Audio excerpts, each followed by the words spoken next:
we're going to do another Q&A episode today. We had so much fun doing the last one. People sent in such great questions that we wanted to do another one of these, and we'll keep doing these every so often just because it's fun to talk about the things that people want to hear. And I know that for every one person that asks these questions, there's probably 100 more out there who are thinking it or who will learn something from it. So yeah, I love these. Yeah, we're going to have fun today. So it never fails whenever we put out a solicitation for questions. Never fails. The thing that people are the most curious about is always your collar. Interesting. I don't think we've ever solicited questions without getting collar questions. Yeah, I think you're right about that. So it's only fitting that that's where we're going to start today. So the first question is, are there physical challenges living with the Eternity Collar 24/7, such as downward dog in yoga, it bouncing around while running, taking showers, etc.? And then how did you find the right trade-off between a snug or a loose fit? So are there physical challenges wearing your collar? No, I haven't come across any, but it's pretty lightweight too. It's titanium, so like, yes, I have felt it like bounce on my collarbones here and there, but I just don't notice that if it's happening because it doesn't hurt. Mm-hmm. It's just moving with me. So when you do downward dog, when you do yoga, mm-hmm. besides that it looks amazing, what happens with your collar? Does it go up and like bounce on your chin? No, like it's snugger. So snugger, is that a word? Now it is. Like it only goes up to here. So it doesn't hurt. It doesn't yeah. Like I've jumped rope, I've done burpees, I've done hang cleans. And this, I believe, is the extra small fit from Eternity Collars. Yep. I also had the small for a while, and that would hit more of my collarbones. So I like this extra small, more snug fit that is, gosh, I would say, like I can get a finger width between my neck and the collar. Yeah, and it rests like just above your collarbones. If you're watching this on YouTube, you can kind of see this. Her collarbones are right about here, and so the collar rests just above them, so if it does bounce, it's not hitting on bone. And I would correct that. I think I remember when I would do hang cleans, I would hear the ching of my collar, because I think I was... The bar would hit the metal. And I've also had that other ring, too, that just made more noise. Mm-hmm. So this black leather piece... is my daily wear one. Yeah. And I know it said something about showers. I think we replaced this one once, but it hasn't been destroyed at all. I keep the leather pretty well waterproofed to the best that I can too. I think it's also probably time, since you did introduce a new word, snugger, that we introduce our podcast listeners to this very fun thing that we have at home, which is called the Donctionary. And what is the Donctionary? It's my made-up words. Yes, it's a dictionary of words that Dawn has made up. It doesn't really exist. We just reference it all the time, anytime I make a new word. Yep. So there are some very familiar words in the Donctionary, and now snugger is in there. I think it's the most funny when I don't realize I made up a word and you have to tell me. Mm-hmm. Yep. Probably your best one ever was clip it, which is a combination word of clip and snippet. I'm going to copyright that. You probably should. So now, like, we let you all into a little one of our inside jokes about the Donctionary. Yeah. So, yeah, the one last thing, you mentioned the collar being titanium from Eternity Collars, and we will put a link in the show notes for this episode to Eternity Collars. We're an affiliate. We get a commission if you buy one there. We only are affiliates for them because we love them and we love their products, and the people who run the company are great as well. So the titanium collars are very light. There are people who sell ones that look very similar, but they're stainless steel, and they weigh about 3 times as much, if I remember right. And I can't remember if we mentioned this in the Colors podcast before, but I know we've gotten questions about being out in the sun. And I have never really noticed this getting too hot. Like, I've never had to take it off because it heated up too much on me. And I've spent a lot of time in the sunshine. Yeah. You have gotten some really good collar tan lines, though. Yeah, but when I wear it, mostly this one all the time, you don't even notice them. They're just fun for me. Yeah. So the next question came as a follow-up on one of our past podcasts. And someone's asking you, Dawn, the work you did to work through your past emotional issues, did you read specific books? If so, can you recommend any that have directly supported your journey into submission?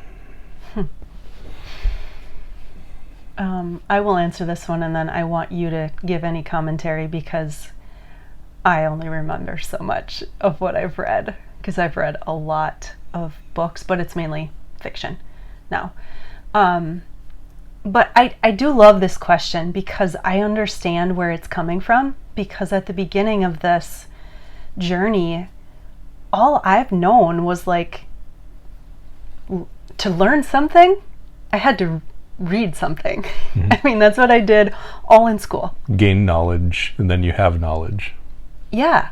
And gosh, when we're so programmed in that, like, that is really hard to break out of. And my point of reference in being in school is like, I was so the math brain, like, do this equation, get the perfect answer. Instead of this is how I label it, the English brain, of the more conceptual, abstract. Yep. You liked the objective black and white right and wrong answers versus the subjective right and wrong. Yeah, and so I was so ingrained in that black and white thinking. And so coming down this journey, at the beginning, it was like, give me information so I can figure out how to do this. And the best book that I read to help me on my journey specifically was How to Do the Work by the Holistic Psychologist. And it turned me inward. Nicole LaPera? Yes, yeah. Dr. Nicole LaPera. And it really, I had already understood some of this stuff because I'd followed her Instagram account and I don't know what else, but I understood the emotional aspect for the first time in my life. And so I didn't read a specific book on submission, but it was that book, and then The Untethered Soul was another one I read that was very, very incredibly helpful. And then I'd say The Four Agreements. And so those are more about the bigger aspect of life and surrender, and I don't really even know how to summarize emotional maturity and emotional engagement with your own reality, with the truth. Yeah, and I want to say there was another book around the time of The Untethered Soul, but I don't remember what that was.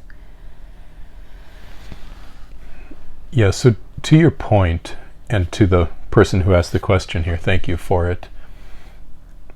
Don't over-rely on information. Oh, yeah, I guess I didn't get to explain that. Inputting information puts knowledge in your head, which helps you understand. But it doesn't actually make any difference in your emotional reality, in your ability to, for example, heal traumatic experiences and wounding that you carry with you from your past. You can't do that through the head, and you can't do that by inputting information and learning something, because you can't think your way out of a thinking problem. You have to feel your way. Right. And so I want to take a tangent on that.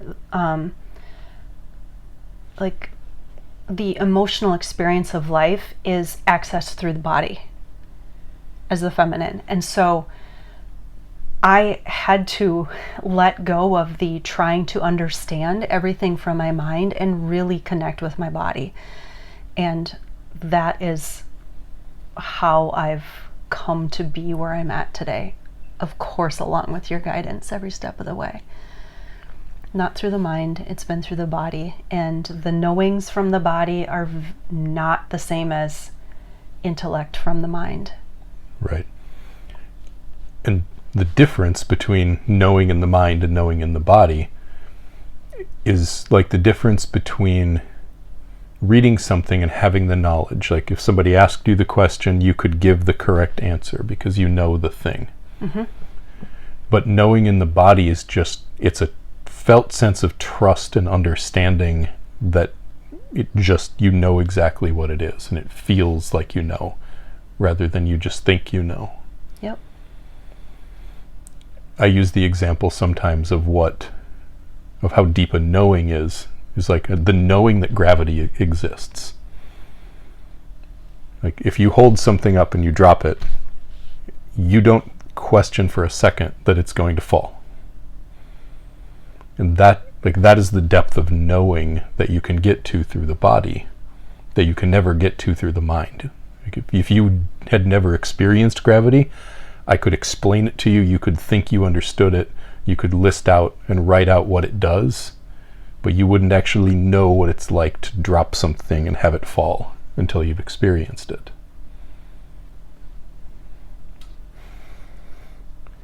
Next question. Another comment on one of our past podcasts. Dawn talks a lot about feeling so free to not have to make decisions. And as a submissive myself, that sounds amazing. But I wonder, Dawn, do you ever feel guilty that Andrew takes on all of that responsibility? I would say in the past and the beginning, yes. When I just didn't trust you fully in what you were saying. And as I've deepened in this journey, I've had to, I don't want to say be in my role, but I don't know how else to say it, like be deeper in my feminine. I have to accept you as the opposite. If I truly want to live in this thing we call polarity and the bigness, the expansiveness of what we can experience in that passion and desire, I have to trust it. And so now, no, I don't feel guilty at all because it's not my role to be the one in charge and to make all the decisions. It's not my strength. It's exhausting, and I've released my attachment to it, which released the guilt as well. One of the other things that I've witnessed in you in that is a part of it was accepting the fact that I was actually different than you. Like this was actually a very different experience for me to take responsibility than it was for you to be the responsible one. Absolutely. Like, you didn't really believe that. Not at first, no. Because the follow-up on this question then to me is asking me, does having to make all of the decisions stress you out ever? No, not at all. When she's not trying to challenge all of them and question every decision that I make, it's actually very easy. And I have heard you say that to me so many times, and I believe you now. It's actually very fulfilling and rewarding for me to take responsibility and to step forward. When that doesn't feel good, it's usually because I'm trying to take responsibility but not actually being given the lead, not being trusted in the lead, to your point, like being able to trust. Yeah, and I've witnessed the confidence in your ability to create the vision, the direction for us, share with me what I need to know about the path you're taking. And I've like over and over experienced a better life because of it. And so that in itself has also been like, oh yeah, all these things that I've tried to do for myself haven't been the way, and what you told me was the way is legitimately the way.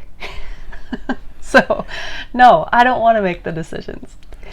So to the last part of this person's question, if asking me if I think that's typical of men, I do think it's typical of men or anyone with a masculine core to want to chart a course and to be able to execute on their plan, to be able to take something forward in the direction they think is right. And when they have someone with them saying, I believe in you, I trust you, I will go with you, that is invigorating to us. When we have someone next to us saying, did you remember this? Did you think about that? What was why'd you decide this way? What was the rationale behind your decision making? Now we can't focus on actually doing what we're wanting to do because we're having to explain ourselves, justify ourselves, make you feel okay about where we're going before you will be able to go there, rather than having your trust, which is saying, I will go where you go and I believe in you. Yes, and I lived in all of those questions. I know I used to show up that way, and I didn't even know what I was doing. I had to be the responsible one in a lot of ways in my life, before us. And so, gosh, to come into the recognizing of that was control, I was like, oh my gosh, what am I doing? And then to try to unwind those patterns and that habit, it took some work, and it took me being willing to be called out by you. Mm-hmm. And I know I still do it once in a while. I know I do. But I can say that I have come to feel the excitement and the joy in not having to make all the decisions. Like, it is possible. Very, very much is. So another question following up on one of our last this is on one of our last Instagram posts. Somebody says, when the fuck did BDSM become a therapy session? What the fuck?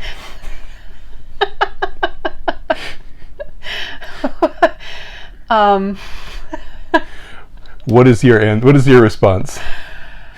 Wow, where do I even start with that? Well, oh gosh, I'm trying to like take a lot down into a little bit here. I can only speak from my experience as a woman, and like, it's an emotional experience. And so if you're disconnected from your emotions, you're disconnected from the endless, infinite possibilities of life experience as well. And so emotion, like your emotional expression and experience, is all about the body. And like, that's what people want to experience in BDSM as well, and kink. It's seeking, in my understanding, from what I have heard, is it's seeking to drop out of the mind and into the body. Like, that's impact play. That's it is probably one of the best ones. And the depth of turn on that you can experience in the body is all helped with emotional connection. Mm-hmm. And so when you have this emotional poison from your past bumping up against things, like, you're limiting your experience of not working through the personal development aspect. Maybe it's therapy, maybe it's like on your own, but it's all connected, I guess. Yeah.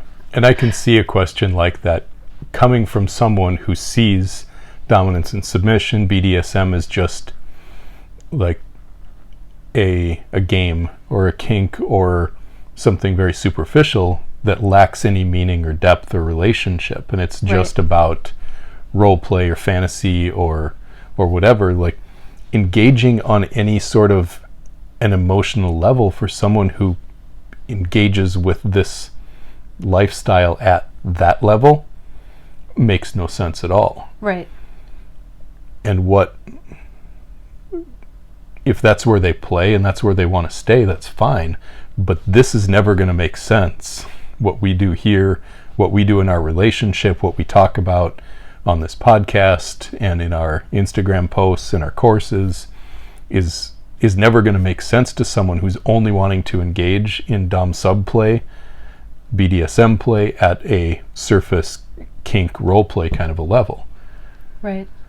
This is about how what we do here is about how you do this and have love and connection and relationship and devotion at the same time as being able to explore in all of those kink, BDSM, fun realms without fucking up a good relationship, but actually being able to add to it and make it more loving, more devoted, more connected, even better than what it would be without that energy.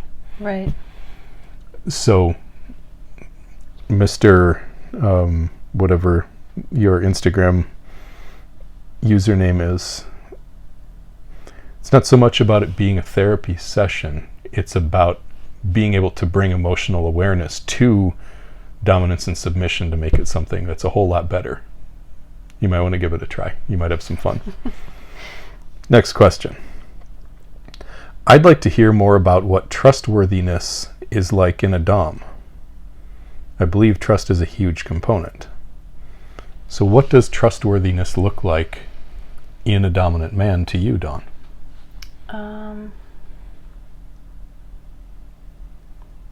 Gosh, that's such a deep question that I could probably go off on a tangent for an hour.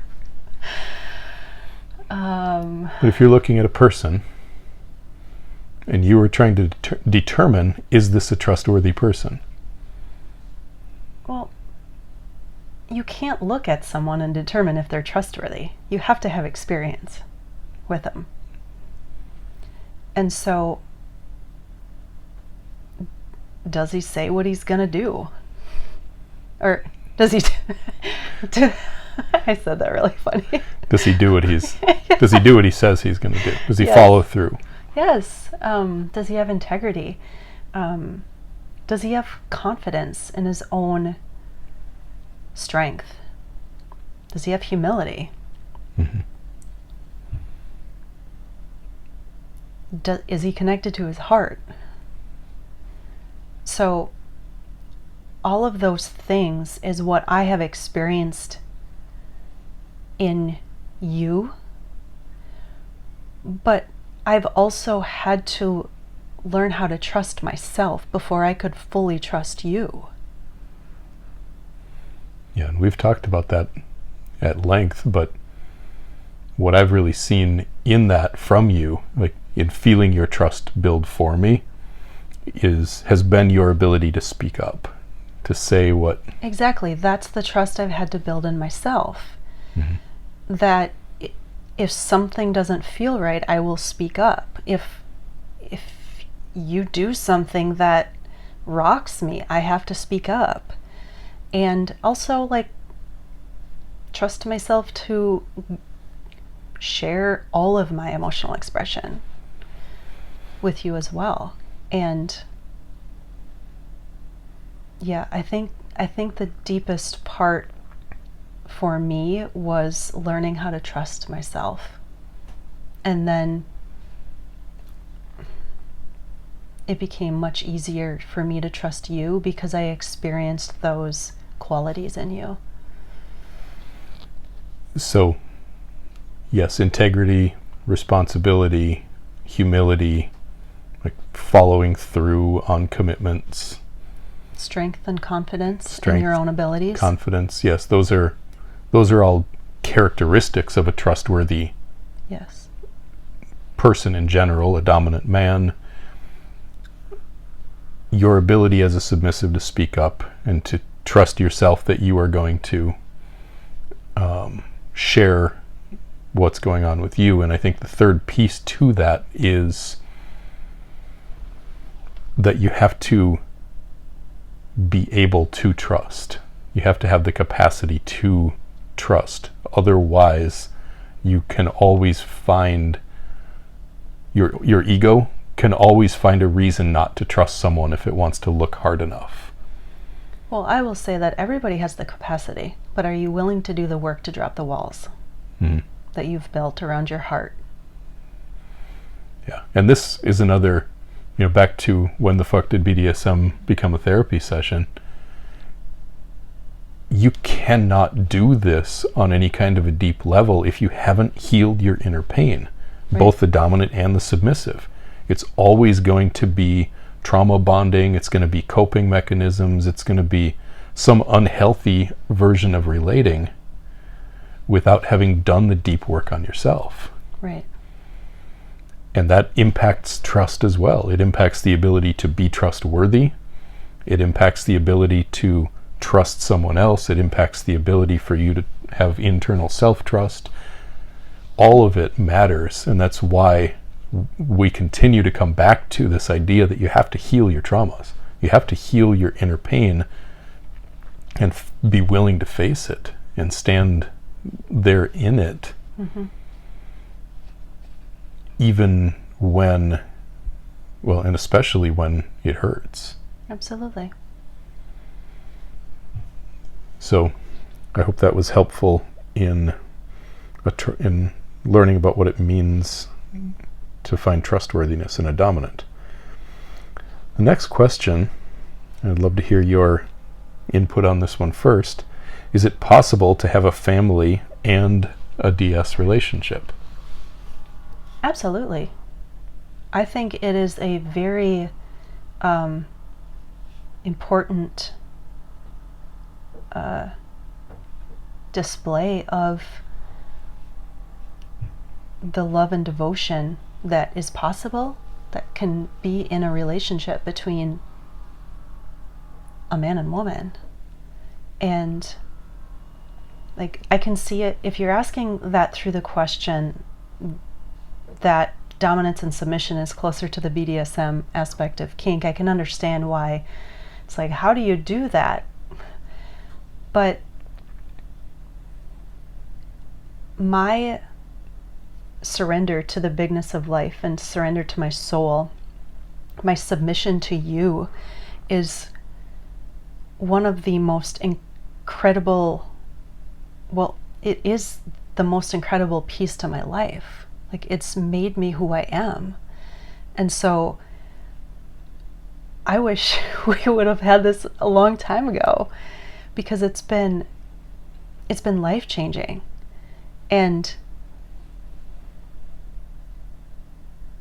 in the Bible it says, wives, submit to your husbands. And now I understand the depths of what that really is getting at. And I know that can be, misconstrued in religion very easily. Yeah, and it has been by a lot of religions for a long time. Yeah, but when I surrender and I let you take charge in all ways in our relationship, it's gotten so much better. My life has gotten better. I have felt free. And so I try to put myself in the position of a child and experiencing a husband and a wife, the mom and dad, in this beautiful love and devotion, and that's their experience of childhood and what's possible. That is amazing. Very different than my experience and yours. But I encourage everybody to release the shame that's attached to these roles and really live in the depths of what they possibly can be. I think that this continues to be a thing, and this is a part of why we share so openly. We talk so much about this in everything that we do for a living, and we're open about it in our lives with people who want to know about it, that doesn't mean they know what we do in the bedroom. No.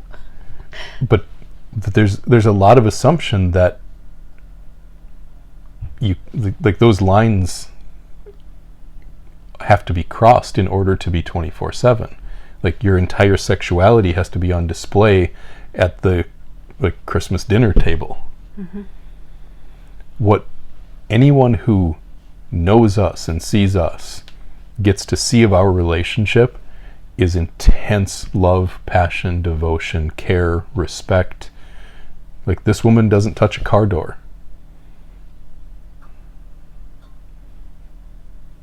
She is very well taken care of and loved, and anyone who sees us, whether they know that you're my submissive or not, sees a man who deeply loves and cares for his wife.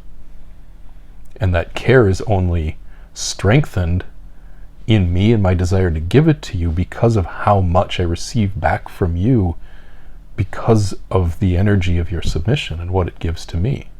Right. And your willingness to follow me inspires me to want to give more love to you. So, absolutely, you can have a family and a DS relationship. You just might want a couple of locked drawers in your nightstand and like a willingness to leave all of the private parts of it in private life. Yeah, and I do understand how, it's somewhat taboo, if you will, in today's society and certain cultures. And so I can't speak to what that is like if it's very different in your culture, but I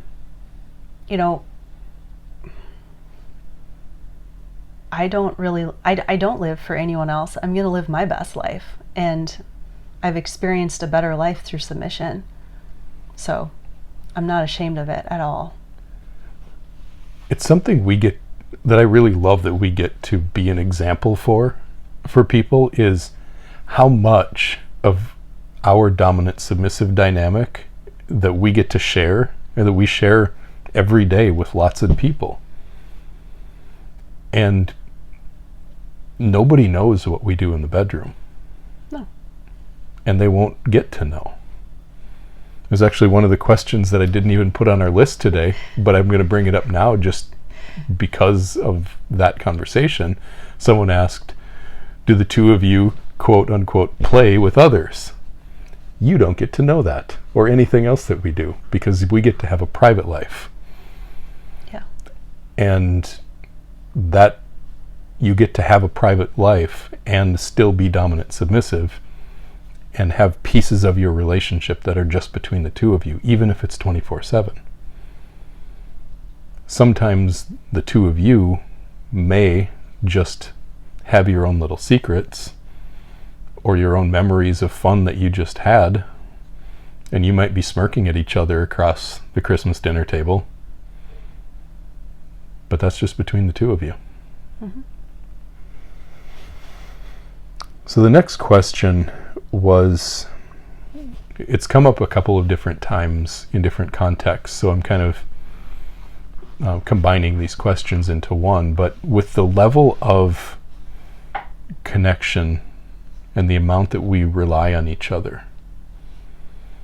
Someone asks, are you afraid of what happens if you lose each other? And I'll start on this one because I think there's maybe more of an assumption that from the submissive side that something bad would happen if you lost to me. And I'll let you speak to that. But from my side, it's not just you that would be wrecked. Because I count so deeply on you, I depend so much on you and the way that you feed me with energy and with love, and what having you at my side or kneeling at my feet does for me in my life, how much color and joy and energy and passion and inspiration that brings to me,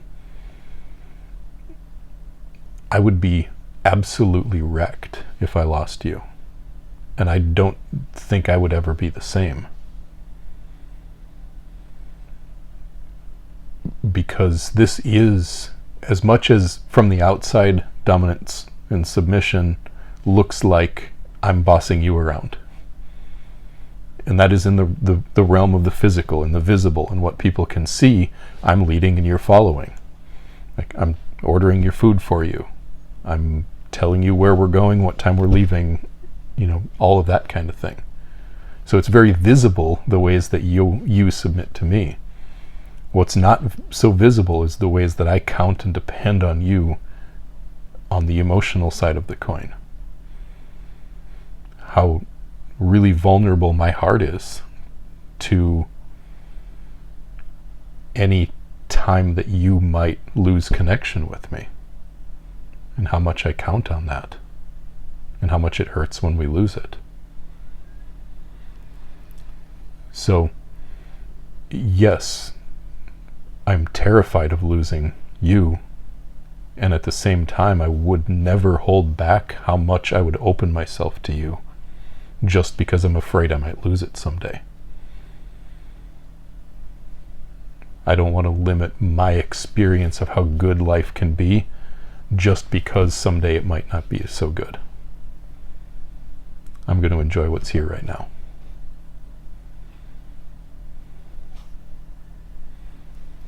Yeah, I love this question because it was quite a while ago now that I recognized,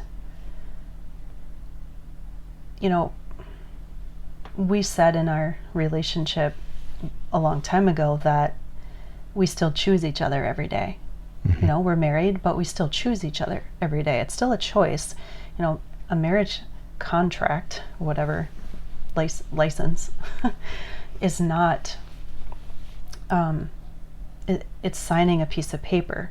Yes, you can invite God into it as well.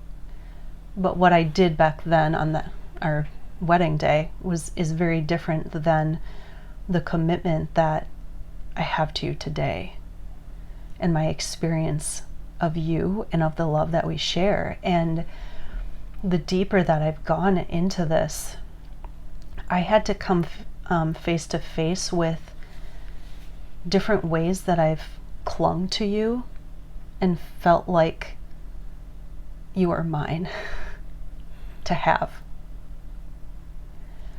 And, I know those are just words, and my felt experiences and emotional attachments and all of that are were mine to understand and disconnect from. But what that helped me realize was the fear that was there of losing you. And honestly, that can be there forever if I want to live in that.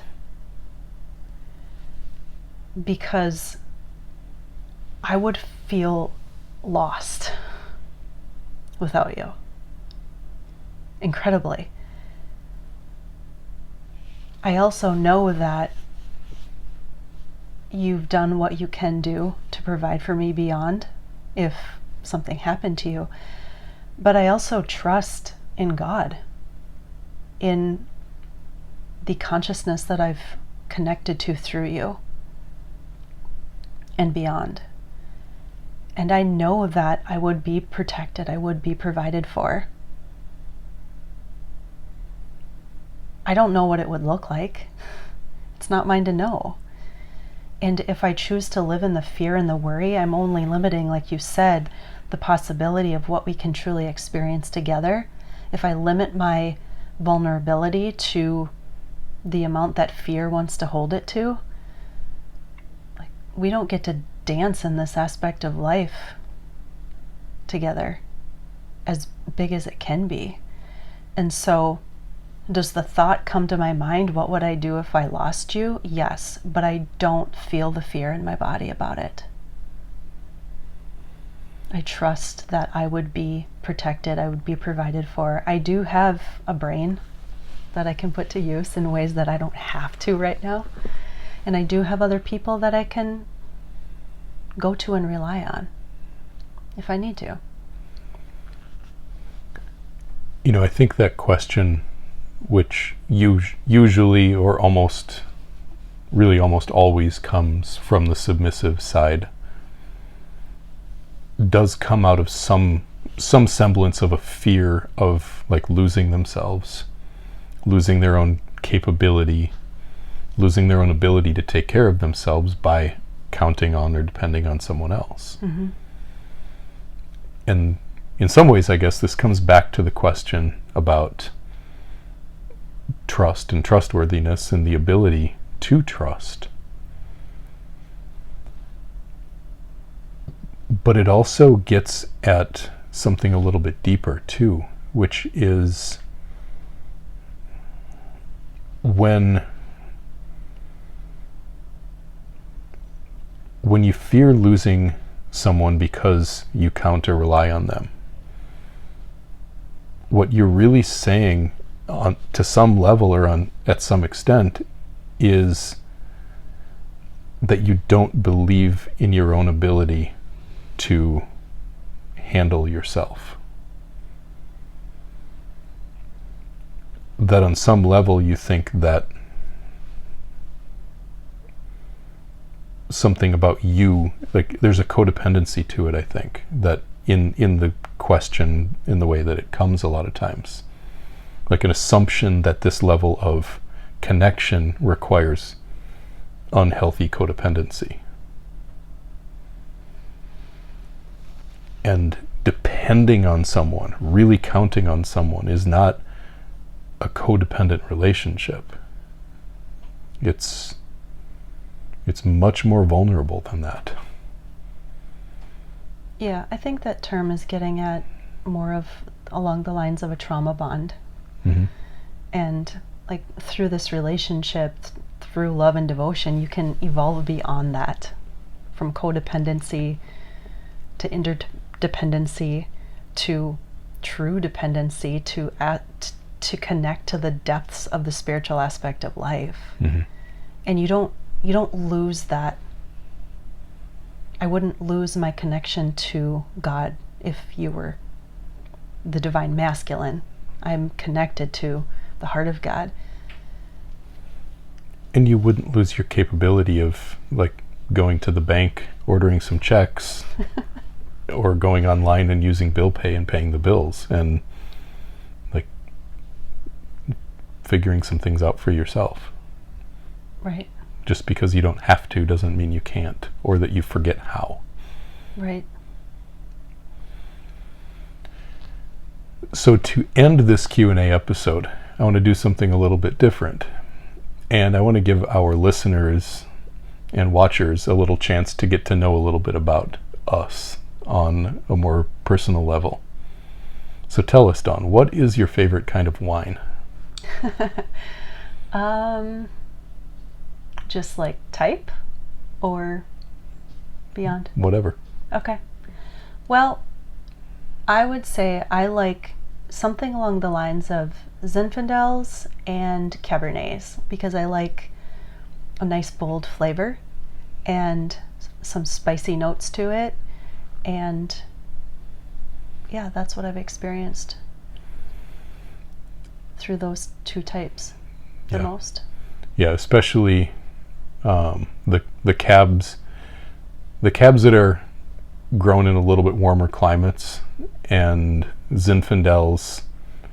The problem that we have with wine really is that the things that make wine taste the way that we like it also makes the highest alcohol content wines. I was going to comment on that because I was like, I love the wines we drink, but gosh, 2 glasses of wine makes me extremely giggly. Yeah. And sometimes very talkative. I know. So, we both have similar tastes in that. In wine, we like the really bold, spicy flavors of wine, just like we like food.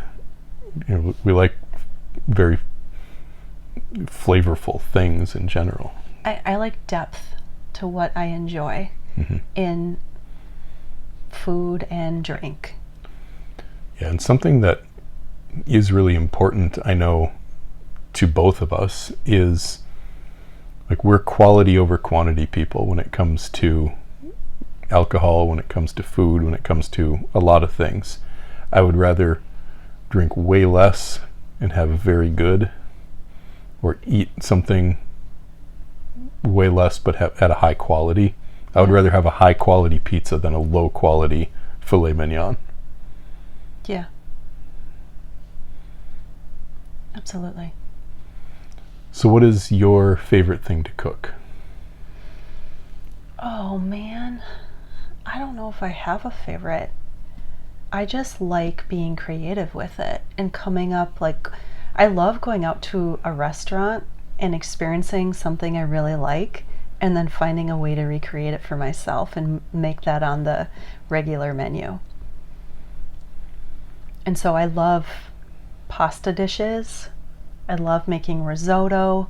I love doing our homemade sourdough pizza. And what's your favorite thing that I cook for you?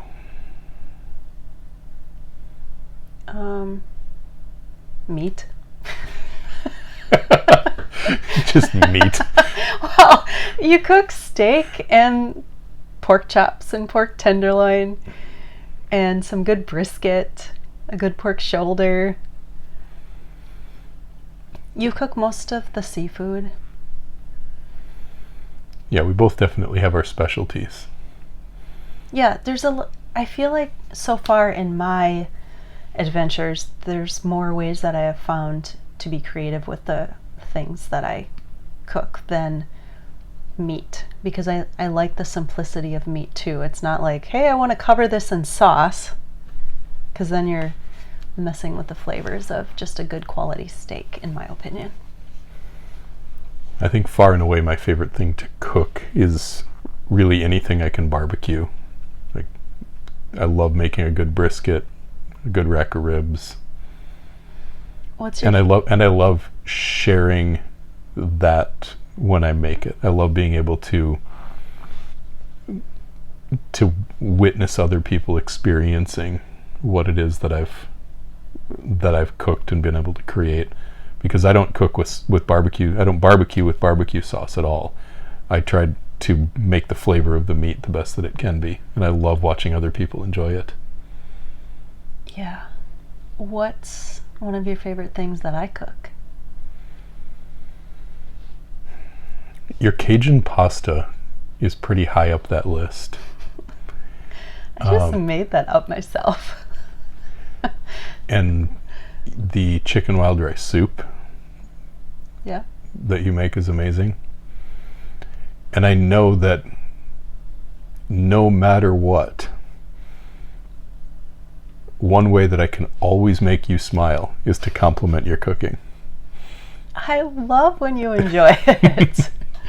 It just makes my day. I love the pleasures of food. I love experiencing that with other people, especially you. Where's your favorite place you've traveled?